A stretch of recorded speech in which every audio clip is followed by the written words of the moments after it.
Good morning, students. Welcome back to English Literature class. In today's video, we will be going through the poem Invention of Shoes by Rabindranath Tagore. This poem is actually written in Bengali under the title Jutay Avishkar.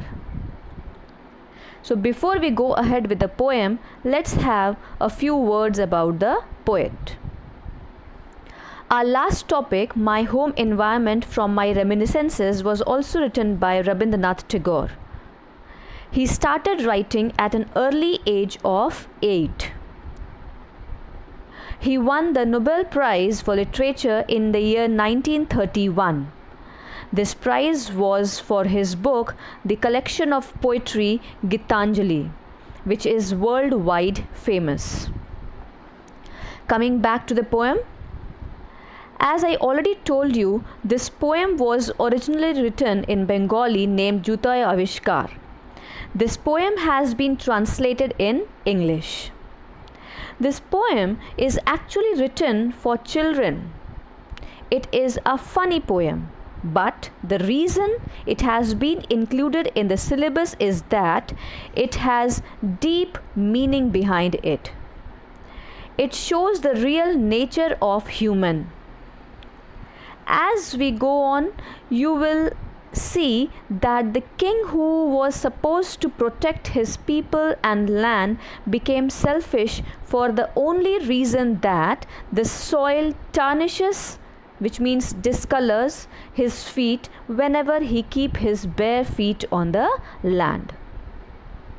Similarly, you will see flattery, that is buttering someone, as the ministers who used a line that if you don't put your feet on the soil, how will we be able to accept the holy soil?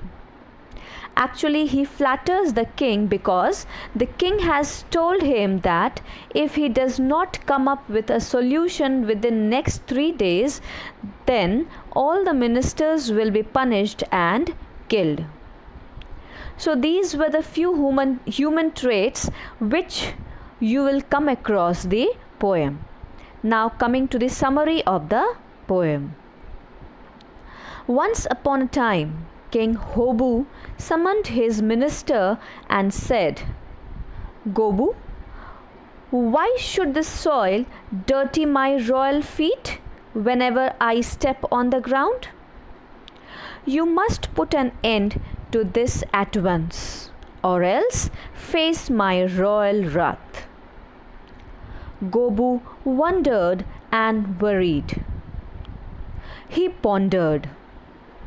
Scientists, learned men, scholars, and mechanics, after thinking long and deep, said, if you do away with soil, how will you grow crops? So they thought some more, and then they made a purchase of 17,50,000 brooms. The dusting of the kingdom started. The dust covered king's chests, face and body. The dust cloud covered the sun. Then they purchased 21 lakh water carriers with bags of water. They ran all over, pouring water wherever they saw a speck of dust. Ponds and lakes were soon overpowering with mud. The great men were again started thinking. Someone said, keep the king indoors. If he does not step out, no dust shall touch his feet. Then, taking the matter into his hand, the king announced, call the tanner and cover the earth with the mighty blanket. Everyone bowed to the king. What a brilliant idea, they said. the chief tanner was called to the court. He bowed and smiled and said, "I have a suggestion.